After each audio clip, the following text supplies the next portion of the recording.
What's going on, everybody? Welcome back to the MCU Reviewed. Today, we've got... There we go. Oh, there's no glare. Ant-Man and the Wasp. We're moving through. We're past the craziness of Infinity War. We're in this middle weird phase between Infinity War and Endgame. So we've got some fun solo movies. We're talking, as I mentioned, Ant-Man and the Wasp. Happy to be back. I'm Josiah Leroy. With me, the most appropriate time that I've ever called you, Baba Yaga. Yes, I was waiting for that. Finally, there's like a I couldn't forget today. Reference. Yes. Yes, Baba Yaga. John Fick. John, you ready to talk some Ant-Man? Yeah, I am. Good. I like your shirt. That's pretty cool. You got it. JT, I also like what you're wearing there. You got a nice little Hogwarts thing, not related to the show, but it looks great.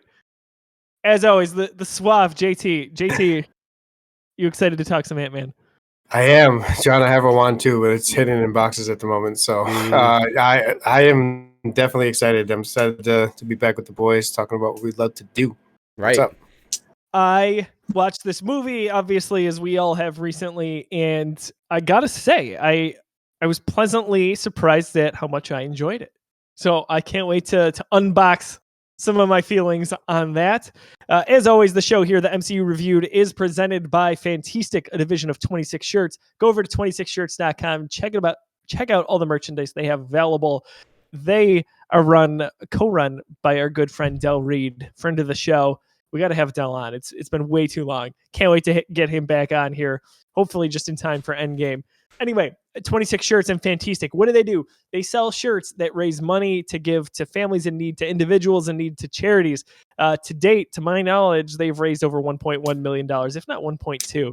It's in that ballpark. That's a lot of money over the years that has gone directly to these individuals, these families, these charities. We're proud to know Dell. We're proud to team up with them to help wherever we possibly can. So we're thankful to them for sponsoring the show. Again, that's 26shirts.com. All right, Ant-Man and the Wasp. Like I said, we're in the kind of the latter portion of at least the home video version of the MCU for what we've got here. Let's talk about just quick 101 thoughts on it if you can sum it up here. John, why don't we go to you first on your reaction to Ant-Man and the Wasp? It's a fine movie. I think it's good. It doesn't blow me away. It's not something that I mentioned to rewatch, and it's just fine. I think it's just fine. There's nothing offensive about it.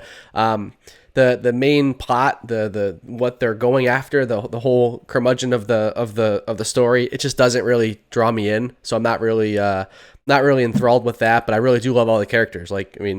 Ant-Man is hilarious, and him and Luis and his whole crew and his family dynamic and all the stuff with Hope. It's really good. I love all the characters. I just don't really care about the plot of this movie. So I'm kind of just there for the side stuff. So I walk away okay, that was a good, a good, funny one-off Marvel movie, but it's not something that knocks my socks off. I think that's a pretty good description, and it's also really good usage of the word curmudgeon. So good job there. JT, give me your thoughts. Yeah, going into it, I felt like it was going to fall into the Endgame is coming, kind of where everybody was not too excited for it because they knew Endgame was coming. I was obviously fell victim to that myself. So just rewatching, I think it was nice to kind of focus on the fine details and the things I didn't really focus on. That it seems like John did. Going back to that, but it was fun. That's basically, just like with Ant-Man 1 for me, it was a fun movie. They had a couple clips here and there, a couple characters that I love as far as the comedic stuff, and I think that's kind of the purpose of the movie itself, is just to be that comedy that you really enjoy. And I was okay with it. Watching it again, I was like, okay, nice. Yeah, it just wasn't. The one thing I do want to piggyback on there is I think Ant-Man 1 is so much better, and not to obviously running into rankings, but I cared about the story in Ant-Man 1. I think that that heist, both heists, that movie had two little, the beginning heist and the second heist where he's actually Ant-Man. I love that story. It was a small, it wasn't the world is ending type story, just like this one. It's very small and contained, but I really cared about that story. I thought Ant-Man 1 is just much better than this film is.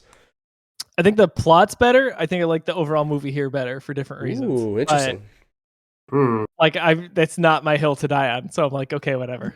Fair enough. But I really like these characters a lot.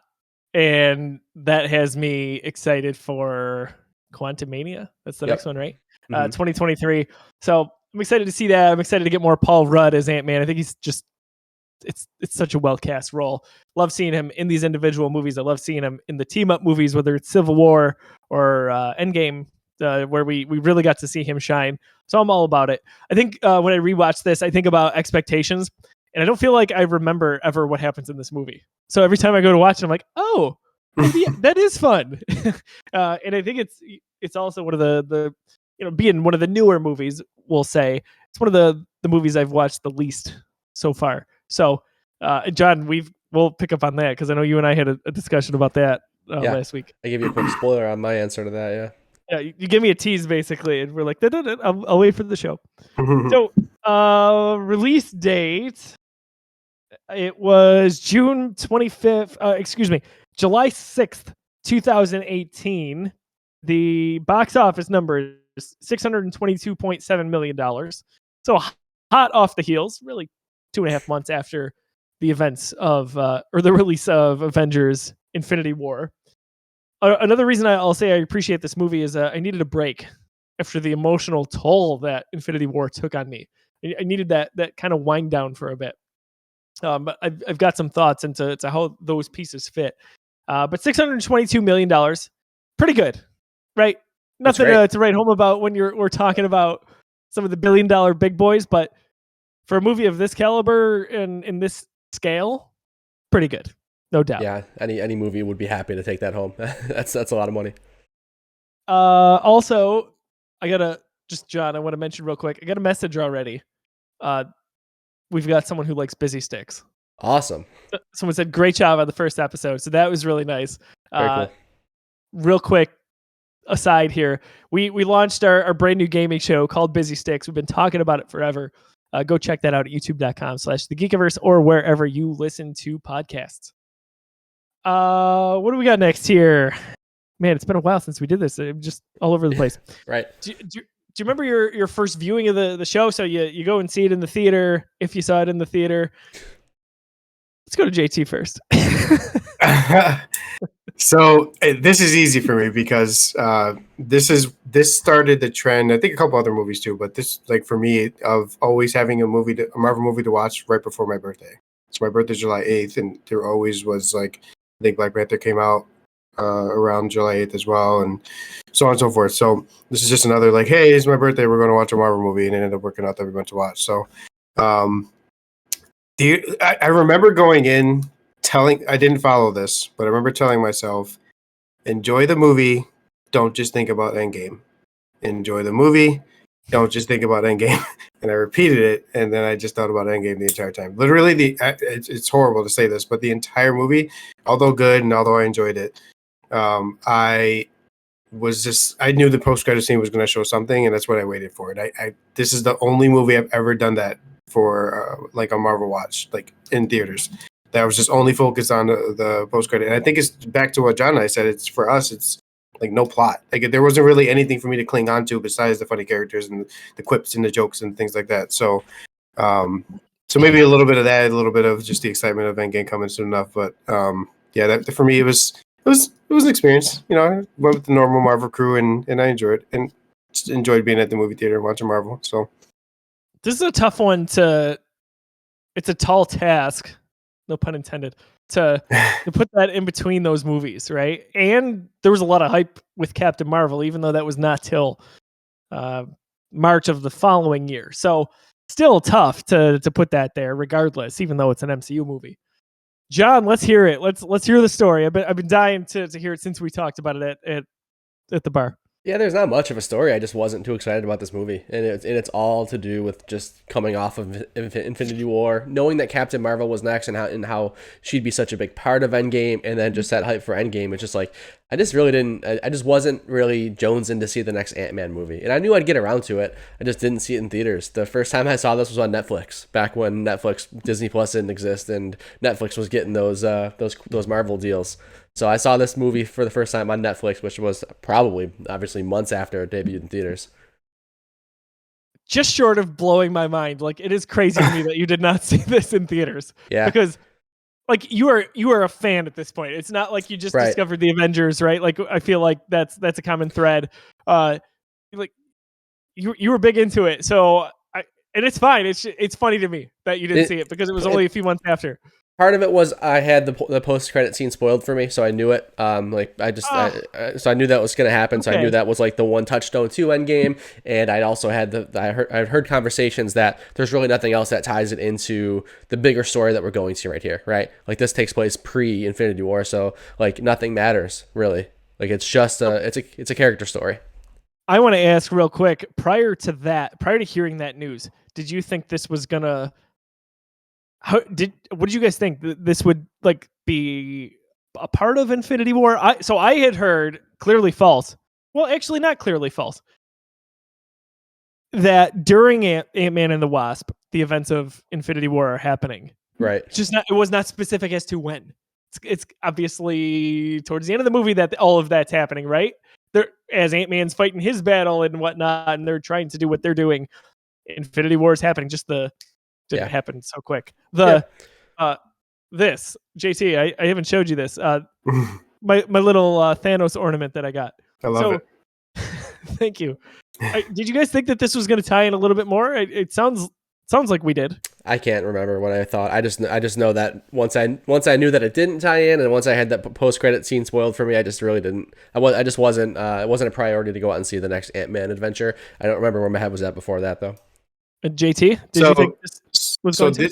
I have like, especially like now these days, at least for me, one thing I always hated with Marvel, and I don't really hate almost anything with Marvel in the MCU, is their want or need or whatever they decide to do when it comes to not having everything interconnected live, right? So like waiting for Ant-Man and the Wasp to be included in the Infinity War plotline, and then not having that. Just Scott's doing his own thing off in San Fran and not helping out the Avengers. Like I get it, he's in house arrest and all that stuff. I get the whole plot, but I'm just personally not a fan of how they do that. So I was a little disappointed. And the post credit scene obviously shows us when and where things were happening, but for me, it kind of made it worse. So that post credit scene, obviously him getting, or everybody gets that way, him being in the quantum realm, like that just didn't do enough for me. You know what I mean? It was like he just didn't care that the snap was going on. They didn't even. I mean, granted they're fighting and stuff too, but it just doesn't fit for me. I didn't like it. I for whatever reason, based on what I had read, was convinced that during the second half of this movie is when the Infinity War events would take place, and that we would hear about it or just know about it. There would be some sort of nod. There'd be some sort of oh my gosh moment, but there wasn't. And that's fine. Like it ended up working out for me. And we'll talk about the post-credit scene a little bit later on as we get into the latter half of the episode. But in terms of in just a moment here, we'll cue up the trailer, so we'll watch what that was prior to the movie. But for me, I went with one individual, and I remember having a good time. I was almost in this weird funk of like depression. I say that lightly. From Infinity War, where it was like, oh gosh, like it's so heavy. I'm feeling the weight of that. This is not good. I cannot wait to see where we go next. Like, let's just get these movies out of the way, meaning this and Captain Marvel, so we could get to Avengers 4 at the time. And I enjoyed it for what it was worth. It was a popcorn movie, as I say. And I remember doing a spoiler cast for this. So we went home right away. We recorded a podcast for it. And I could not stop talking about the post-credit scene. Like it just stuck with me so intensely. Couldn't stop thinking about it. And I just kept harping on it. So like I said, we'll get into it. But we're gonna watch the trailer here. So if you're watching the YouTube version of this, you'll be able to watch with us. We're gonna cue it up. John, I'll let you just take over and let us know when you're ready. Yeah. If you guys have both got it up, feel free to go ahead and play. I just have one question. When Cap needed help, if I'd asked you, would you have come? I guess we'll never know. But if you had, you'd have never been caught.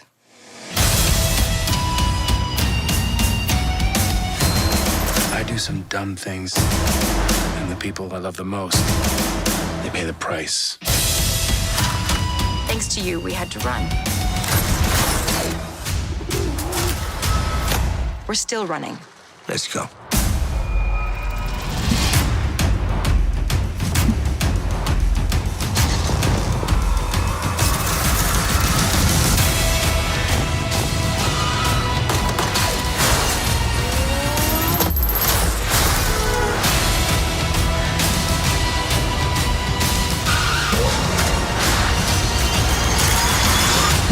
Maybe you just need someone watching your back. Like a partner.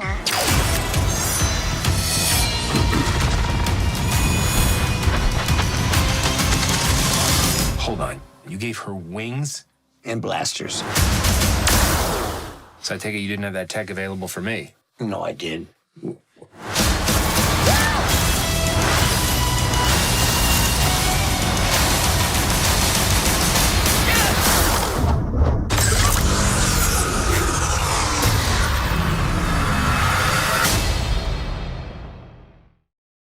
So watching that back kind of reminds me how much I really did like a lot of the action and the set pieces when it comes to using the shrinking. They did do a really good job of that in this movie. They did a great job in the first movie, but they kind of took everything to the next level with the being creative about how to use those shrink powers. A lot of the stuff in that trailer was what I really liked from the movie, actually. But okay, trailer. I liked it. I think it was a fun trailer. I think it was accurate. Like, it matches how I feel about the movie, which doesn't always happen as we've gone through this series. And I think it was about the right level of hype, because it was never going to be crazy, especially coming off of Infinity War. It was just going to be a continuation of what we saw in the first Ant-Man. It set up the more so the Wasp, right? The partnership there, a little bit of the thread with his daughter, and then it highlighted more the action than I would say the comedy overall. So to me, I thought it was a fine job. JT. I agree. It kind of gave the tone of what the movie was going to be. For me, I was, in the end, we all get excited about Marvel stuff, except John, who waits for it to go on Netflix because he wasn't excited about it. But, I enjoyed the trailer when it first came out. I sent it to the group of friends when I first saw it because I'm the guy who always, checking through Twitter, and as soon as it pops up, I send everyone. So, it fit the tone. How many times have you seen this movie, John? 2. Oh, that's great. I saw it when I saw it on Netflix, and then when I watched it earlier today. I think I've had it on before. I think I have thrown it on before, but I don't think I've ever watched it to completion other than these 2 times. JT. This is the only Marvel movie I watched just 2 times, so theater and for review. Wow. Oh my gosh, both of you. Oh wait, no. Only one. So that's not true. Mine is definitely 3 because I watched it. I made sure I watched it before the next Marvel film came out, so I watched it on Netflix. But then I definitely watched it in I did a full rewatch before Endgame, so I definitely watched it 3 times. I didn't. So yeah, just the 2. Literally just theater and to watch it. It's the only one. I have no idea why I never did. I never wanted. Maybe because it was so close to, like you said, Avengers 4 at the time, but Endgame. I didn't feel I needed to rewatch that because I rewatched a lot of the movies up to Infinity War. I think everyone. I didn't bother with Captain Marvel, but and when it comes to if I'm craving Ant-Man, I just go to the first one. If I want that comedy, I feel like this movie did the action better, but the first movie did the comedy better, which is what I want more so from Ant-Man. So I definitely agree with that sentiment. If I'm watching a movie or putting something on the background and I want Ant-Man, I go to that first one. There's something about it, right? But I honestly don't think I've watched it much more than you guys. But I would say it's either 4 or 5. Okay. Watch it in theaters, watch it when it came out on home video at least another time since then. Did a big rewatch prior to Endgame, and then again for this review. So I'm in that ballpark. Favorite non-titular character.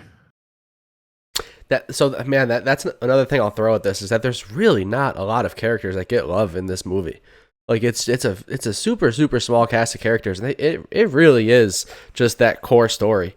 And I certainly don't think Ava would be in my question. I think she's super uninteresting as a villain. As a kind of yeah. I'm gonna have to go last. I'm gonna have to think for a minute. I mean, there's an easy answer, but Of course there is. That's almost based on how much I like Luis in the first movie. Is why that's an easy answer to me, because I feel like even he was funnier in the first movie. So can we all agree Luis is our pick, and then we can just who's our second favorite titular character, non-titular character? Yeah, I think he's just the obvious fan favorite, but not including Ant-Man and the Wasp. I've always loved the relationship between Scott and Cassie. That's a good one. I like Mike. I think that's beautiful. I like Michael Douglas, Hank Pym. I always think he does a good job in that role. I think you past that, yeah. I mean, you can always make an argument, right? But not a big one. So, I think for me, if I'm not saying Luis, I would say probably Hank Pym in this, because there's a lot at stake here. It's really emotional. I like that it was wouldn't say it was an afterthought, this whole premise in the first movie, but to see that they really made this whole central plot point of going after Hank's wife, that was a big deal. Very, very emotional. And I think you got the right guy in a Paul Rudd to be endearing, to be funny, to be tough when he needs to be, but then to have those sweet moments, even as hysterical as it was when, like, for lack of a better term, he synced up with Hank's wife, and like he was talking as her. Like, that was really good. Hysterical and creepy, but at the same time super sweet. Like, what a weird thing. Yeah, but, I do have another answer for non-titular character. I'm gonna throw Jimmy Woo out there. Jimmy Woo. Oh no, John, no. I hate you. Can I just double down what you say? Go ahead. Yeah, of course you can. Yeah, I think this is where he starts to shine in the MCU. I think it's super funny. I mean, the whole magic thing is just so good, and I love how they call that back in WandaVision. Yeah, really good. Jimmy Woo, what a always nice funny. thread to bring back that character into that series, because he was well liked, well received. Yeah, what a great job. And guys, Asian Jim from The Office. If you're an Office fan, he was a side character, but that's what they nicknamed him. He's in one of the intros. Just, man, good stuff. So JT, I mean, you can double down if you want. Just give us. I was just gonna say, I was gonna kind of use a cheat code and say that his appearance in WandaVision, maybe just automatically pick him for this as well. But like I said, the magic stuff, and he's just a funny character. I really, really, really want a Jimmy Woo X-Files-esque Marvel series where he just goes and investigates abnormal activity in the Marvel universe. I would like. I didn't think nobody would have even thought that they wanted that, but now I do. So, I'm in.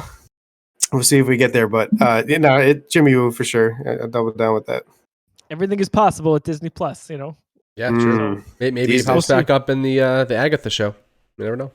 Huh? Oh, yeah, good point. I'm going to run through my notes here, so I don't have too much to go through, but some I've already said, so I'll reiterate a little bit. Right off the top, I said I love the origin of Hank and Janet's story, and even though that was a bit of a retread, it went a little bit deeper this time, really added and hit home on the emotional element, and I thought they had nice chemistry. I wrote that Michelle Pfeiffer doesn't really need de-aging. So this has become a thing, right, in MCU movies where they de-age some of these stars to do callbacks or throwbacks to an earlier decade. Yeah, she don't need it. She's a natural. Hold on, I have a question. Funny. Speaking of aging, why did she age 30 years when she was in the quantum realm, but Scott didn't age 5 years when he was in the quantum realm? Say that again? She aged 30 years, just like her husband did, while she was gone in the quantum realm. But when Scott Lang was in the quantum realm, the 5 years, there was only 5 hours for him. Have you seen...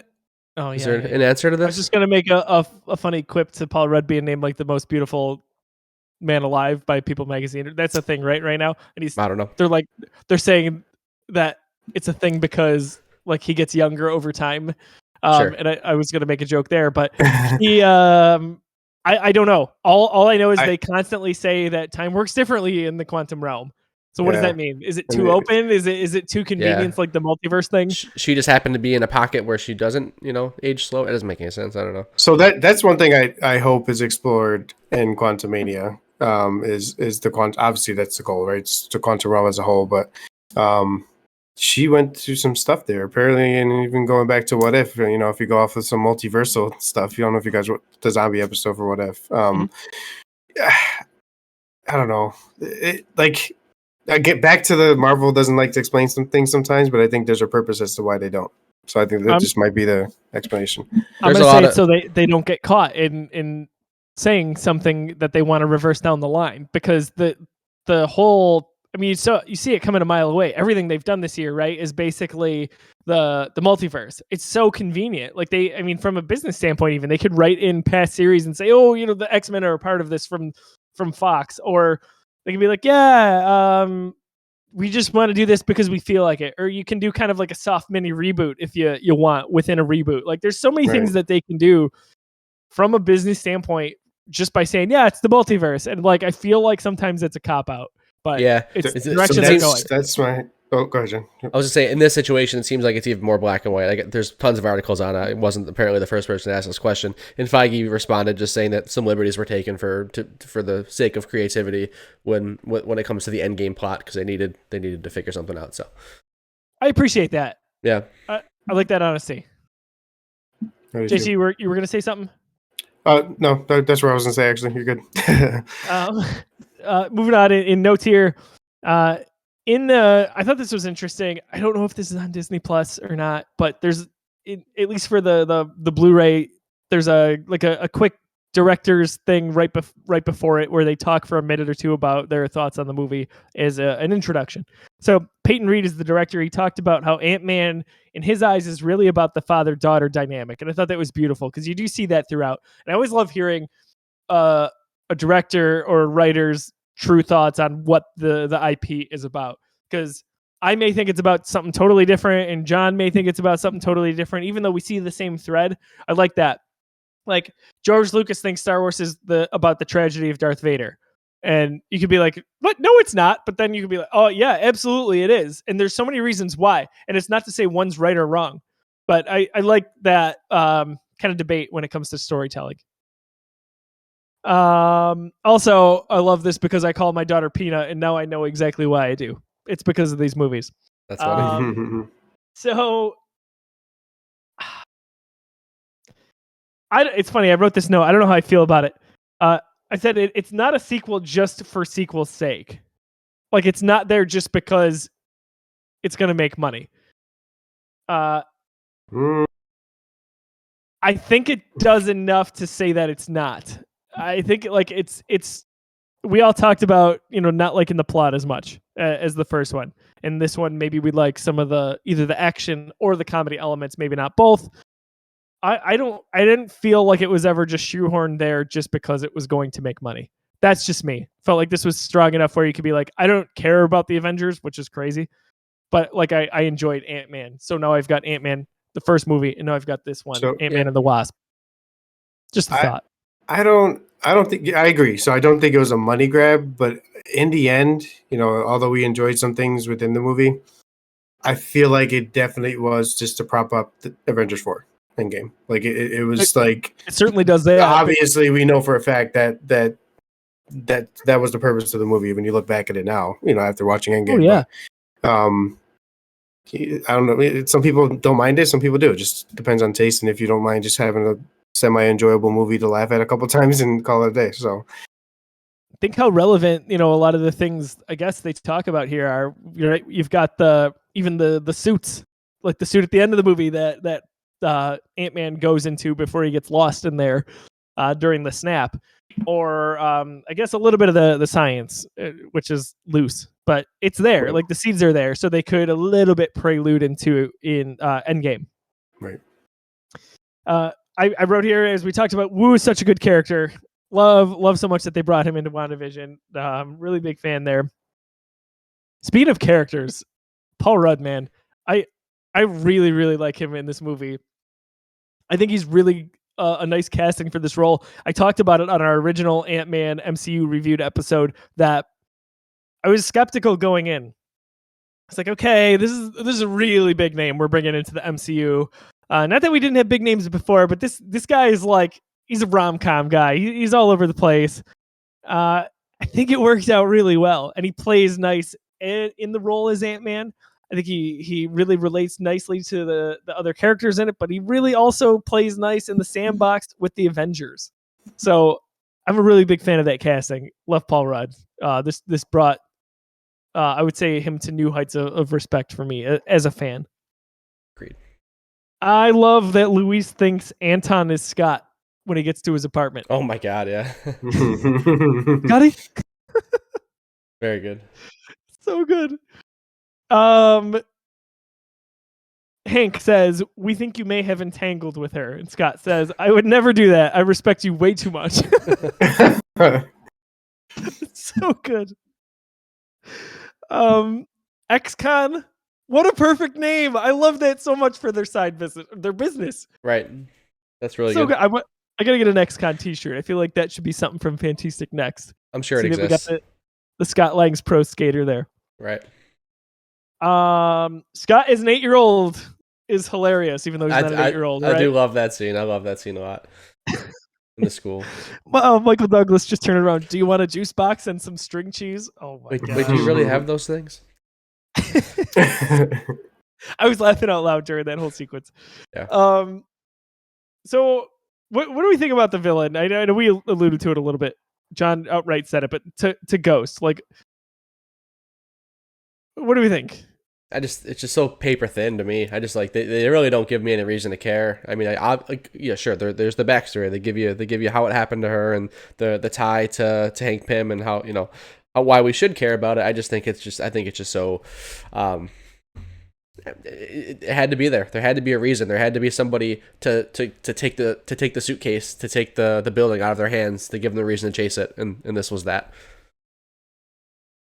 I liked her as a character a little bit more than I did at first, but that's not saying much. I like the reason for everything she does. Like, she's not just a jerk. Like, so many times in action movies, I think we get that where there's not really good motivation. But for her, like, there's a lot of raw pain there, and I thought it was played well for what it's worth. Not to say that it was a very memorable villain, but I think too, as time goes on, the few times I've watched it, I've had a little bit more appreciation, but again, it's not saying a ton. JT, any thoughts there? No, same kind of with you, Joe. Like, I think the impactfulness of it, her going through the struggles she kind of went through was something that was like, okay, well, she's playing it well. Am I a fan of how they wrote that plot, or it's something that I could really buy into? I'm kind of more towards John on that, but what they gave her and what they wrote was, she played it good to a T for sure. The whole truth serum discussion was absolutely gold. And then immediately after the Luis story of where Scott is and what that means. And then Baba Yaga. I'll never forget it. And I think it's one of the funniest moments in the entire movie. Just him singing Baba Yaga. Oh, it's so good. Yeah. We talked about Wu working on the magic. That is a fun thread. Luis saying, what's up? And then saying, you don't remember that beloved commercial? Beloved commercial? Really? Oh, absolutely. I think it's, yeah. Funny little side note, just from a noticing standpoint. In the first movie, and especially in the first trailer, we got a huge blow up of Thomas the Tank Engine toy. In this one, we get a big Hello Kitty Pez. So we got one in each, kind of like these real big pop culture things from a toy standpoint. I don't know, kind of an interesting thing where they picked one. Wonder what we'll get in the next one. We talked about that already. Lawrence Fishborn, we did not talk about. He's because there's not much to talk about. No, another big name. Yeah, gets into the MCU. Again, how I view Ghost, I think I enjoyed his role for what it was, but again, it was minimal. Didn't have to be more. But I like that his character kind of did the right thing for what it's worth. Like, he was someone you could also get behind. You can understand his reasoning for doing what he did. I like this is a funny thing to say, but during the credits, I like how they're laid out, where it's action figures and kind of like these tiny models used to recreate scenes from the movie. that's a fun touch that took a little bit extra there. I love the credits. Yeah, those are really cool. Yeah, along with the music, that was really nice. And then I'm just gonna jump right into it because I don't know if you guys have different moments. Maybe you do. Maybe it's a Luis moment, but that moment that sticks out to me, which maybe that's to say more about the movie, but it's the snap. It's Scene. when Scott is in the van or in the quantum realm, that hit hard because I do remember this from the theater. My heart was pumping. I was like, oh my gosh, I don't know how this is gonna go down, but it's not gonna be good. And that stuck with me really big. I just gotta say, like, fresh off of the heels of Infinity War, I was still on edge.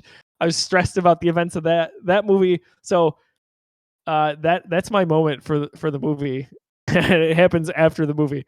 Do you guys have different moments at all? Yeah, I can go with one. It's not like a big for plot purposes or anything like that, but I really like when he goes giant in the bay and he's chasing the guy when he's on the whale watch ship.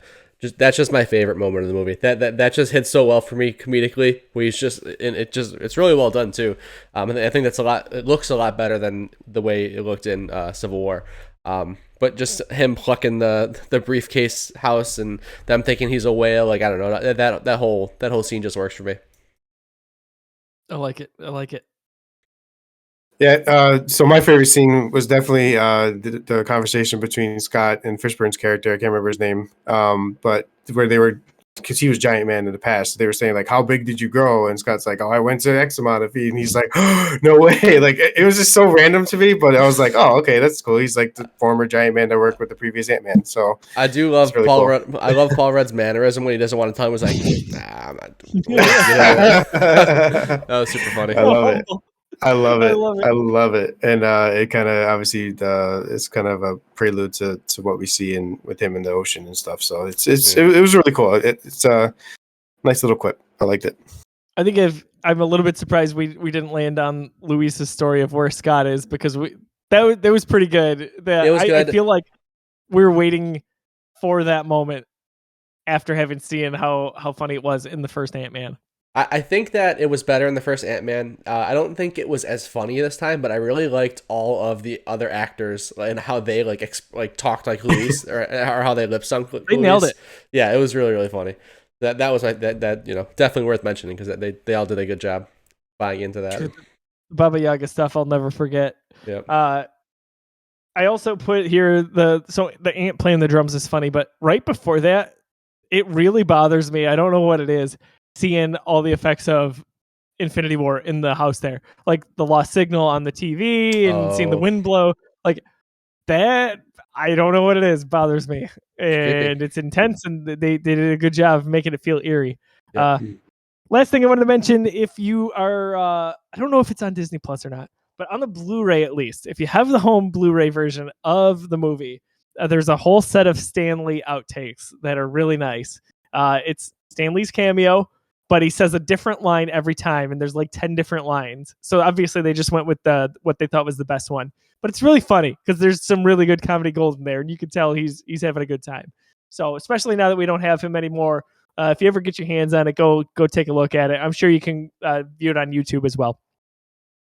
That's all I had for notes there. So getting back to the itinerary here, I'm not sure if we had too much more to cover, to be honest with you. I think we're getting ready to rank this bad boy. Yeah, we did that moment. We did favorite non-title character. I think we're ready to rank. Let's do it. Right. Well, we do have to address what happened on the last episode in terms of rank. There was a snap. There was a snap last episode. So, John... I Detroit Lions and Pittsburgh Steelers the freaking tie out of it. And we don't know how to go about it, so we need to decide. We should have talked about this. I totally forgot that happened. I don't think we need to talk about it because, first of all, I think what you and I propose makes sense, but it's also 2-1. It's like any vote. It makes sense. So last week, John used a snap, and he tried to snap Black Panther ahead of Guardians of the Galaxy Volume 2, right? That's the one. Because if we pull up the current rankings, We have Guardians 2 at 5, Black Panther at 6. And I was worried about that. I thought that you were going to run away with this poll, to be honest. I really thought that Black Panther just kind of being fresh in people's minds with the passing of Chadwick Boseman, and I think that a lot of people, when they remember Guardians of the Galaxy, they really do think about that first one as the better movie. So I was worried that this would be kind of a runaway success, but the poll was a dead tie. So 24 total votes, 12 and 12. It's a simple question, which is the better movie. But the intent of the snap is to see if you can get people to agree that your movie is better. And you didn't do that. This was my argument. Yeah. And I do support that argument. You didn't get the people on your side to prove that Black Panther is better than Guardians 2. Yeah, that's a loss, man. Selfishly, of course, a tie. The tie goes. Right, tie goes to the home team. We should run it back. Tie goes to the runner. So I felt like it shouldn't. Obviously, it benefits me, but if I try to step back, I felt like it shouldn't, because the whole purpose is to get people to say it's better than, and you didn't accomplish that. We said it was as good as. Right. Exactly. So, we could go about a number of ways. Well, then we need to add 5A and 5B. You know what? I mean, technically, it's a tie. It's as good, so they need to both be 5. Listen, JT's only been on the series for like a third of the episodes now, and he's had like 8 snaps. 8 snaps, and I'm the one who proposed new snaps when the new year comes too. Get out of here! Yeah, no. I'm sick of it. Yeah, I think it's a no-go. You get. There's no other way to go about it. I mean, it's a simple equation. You ask a question, and the answer wasn't answered. I think we should get Tim Talbot to come in here. Tim hasn't even watched one of the hosts of Dadcast, and have him tie with me, and then you guys are tied, and then we have to go back and put the vote up. Listen, Tim was asking us if Iron Man 3 is considered a Christmas movie. I love Tim. He's just starting out. He's a baby MCU. He's a baby MCU. Yeah. We gotta, first of all, Die Hard is a Christmas movie. We need to go through that someday. But besides that, I would go through that because I've never seen a Die Hard movie. Oh no, Joe. Yeah, so that would be a good series. Probably there too. Wait, what? I was gonna say, John, you're usually with me on these. The only one that I've seen for whatever reason is like one of the newer ones with Justin. Is it Justin Long? Is his name? Live Free or Die Hard. That was my least favorite. I don't know. My favorite one is when he's in New York City. Yeah. So. We're not. This isn't a Die Hard podcast. This is an MCU podcast, and you don't get the snap. It doesn't work. That was not clarified. The rules need to be. You know what? I need a rewrite. I need a re-election. The rules were there. You need the people to agree with you that movie is better. They're clearly defined. Just because you didn't interpret them properly doesn't mean it's our fault. So the rankings stay. That's a loss. That's an L. So Guardians 2 stays above Black Panther. So Ant-Man and the Wasp. Where do we want to start with this movie? I don't have to move it very far to get where I want to start with it. I would probably propose it. I know where I want it to end, so I'm going to leave it up to you to say where it starts. I'm just going to go with where I think I want it, and then you guys can battle it out from there and see if you can sway me. But I would put this above Captain America, the First Avenger. I would put it at 16, under Iron Man 2. Agreed. Oh, interesting. So, John, not that it matters again to you in this episode, but where would you have put it? I'm sorry, I should have let him go first.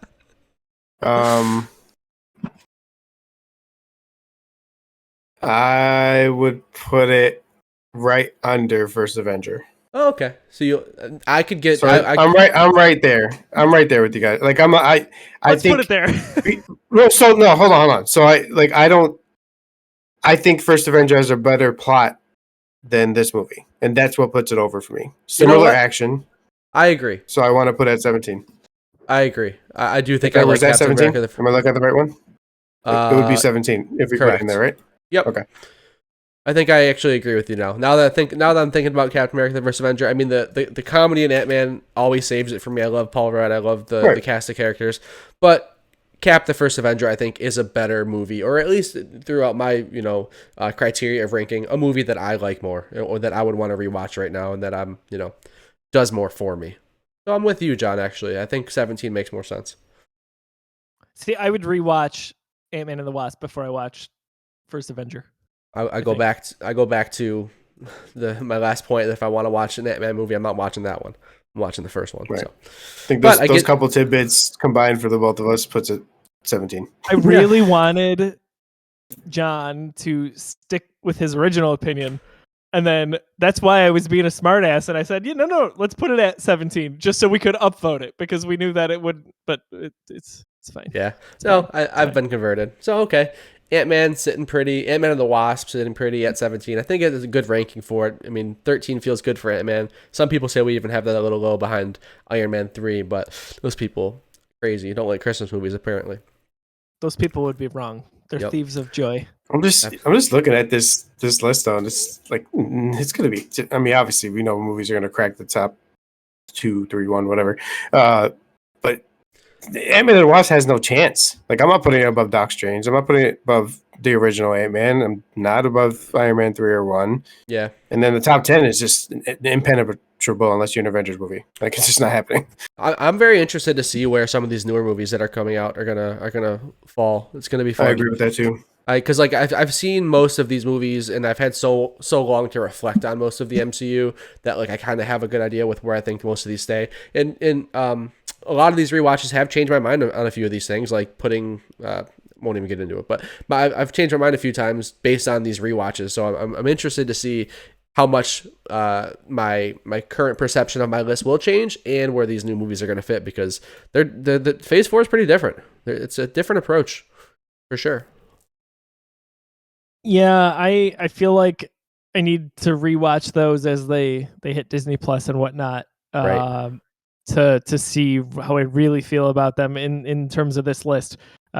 Just in a quick 101, like I rewatched Black Widow and I was like, oh man, that's a good movie. Really liked it. Shang-Chi like is my favorite anything at all that Marvel has put out this year, I think. Then Eternals, I'm not sure how I feel about it. Like I've had some time to digest it, but we'll get there. We'll get there in the coming weeks. We're on the last third of the graphic. We are in the end game now, as some may say. But for audio listeners, we will go through real quick the overall rankings. So number 1, we have Infinity War. Number 2, Thor Ragnarok. 3, Civil War. 4, Spider-Man Homecoming. 5, Guardians Volume 2. 6, Black Panther. 7, Guardians of the Galaxy. 8, The Avengers. 9, Avengers Age of Ultron. 10, Winter Soldier. 11, Iron Man. 12, Iron Man 3. 13, Ant-Man. 14, Doctor Strange. 15, Iron Man 2, 16, Captain America, the First Avenger, 17, Ant-Man and the Wasp, 18, Thor, 19, Thor, Dark World, and number 27, The Incredible Hulk. There it is. I always say to myself every time that I'm not going to smirk or laugh when you put the Hulk last, but I can't help it. It's funny every time. It is funny every time, but just a quick little tidbit. We need a solid solo outing for Mark Ruffalo Hulk, and we need world breaker Hulk to come through, and he deserves it. I hope think that time has passed. I hope I'm wrong on that. I mean, I know he's there's just so many Hulk rumors and whatnot. Yeah. And I feel like if they were going to do that, just not to rain on the parade, JT. I think that is a really good point. For sure. I feel like the time for that would have been right after Age of Ultron, if we were going to get something focused. Well, that's that. Yeah, they just used Planet Hulk and Ragnarok. Look what they did. Look what they did with Black Widow. I mean, it certainly wasn't the time for her to get a solo movie, and they just threw her, in the timeline prior. So it's possible. That's a very good point. And Ruffalo keeps hanging around. Right. Every time I'm like, yeah, he's done. Nope, he's still here. He wants to do more. It seems like They're up to something with them for sure. Like those paychecks, it's good. Yeah. Right. All right, ladies and gentlemen, there you have it. The new, officially updated rankings for the MCU Reviewed here on the Geekiverse channel. We've got some good ones coming up. We talked about Ant-Man and the Wasp today, but next time we record, we're talking about that one right there. Captain Marvel. Cannot wait to get. It's been a while since I've watched this movie. Like, really excited to just pop it in the Xbox Series X and let it fly. We're gonna have a special guest on that episode. Cannot wait to have that happen. So be on the lookout for that in the coming days and weeks as we get to more recordings here on the Geekiverse YouTube channel and wherever you listen to podcasts. Boys, we had another good episode here. Where can we find you on social media, and what can we plug for the Geekiverse? John, why don't you plug our new show? Yeah, we got a new show. So we talked about it earlier, but we just launched our new video game podcast, Busy Sticks. Episode 1 is now live on YouTube and podcast services. So give that a watch and listen. We had a lot of fun. It's a show that's been it's been a long time coming. We first pitched this and started brainstorming about the show almost 2 years ago. So we're happy it's finally here, and we love it if you showed it some love. But yeah, find that on YouTube, podcast services, thegeekiverse.com, Twitter, @the_Geekiverse. Give it some love. Email it to your friends. Email. It has to be email. JT, we first of all, where can people find you? And second of all, why don't you talk about our event coming up? Yes. So you can find me on Twitter talking about how Black Panther is a better movie than Guardians 2. And I'm mad people didn't vote for that. But you can find me at John_OTS on Twitter. And then the thing we're very, very excited about is we're doing our second annual The Geekiverse charity event, Geeks Give Back. It's going to be December 4th from 10 a.m. to 10 p.m. We're going to have special guests, giveaways. All donations are going towards Make-A-Wish Western New York. We want to just try to help out another family that's going through some struggles, and help make a difference. The holidays are coming, and we want to show people that geeks aren't just geeks. We like to help out with charity too. You know what I mean? So we hope you guys could check it out. We're going to be live streaming all day. I know us three for sure, and Tim Talbot from Dadcast is going to be on there as well, and a couple surprises for you guys too. Some good giveaways, good time. Come and hang out. We've got a lofty goal. Last year, on a whim, we raised a little over $2,800. We'll be happy to raise anything this year, but we want to really nail that number down. I think it'd be awesome if we could get to $10,000. We need your help for Make-A-Wish Foundation, Western New York.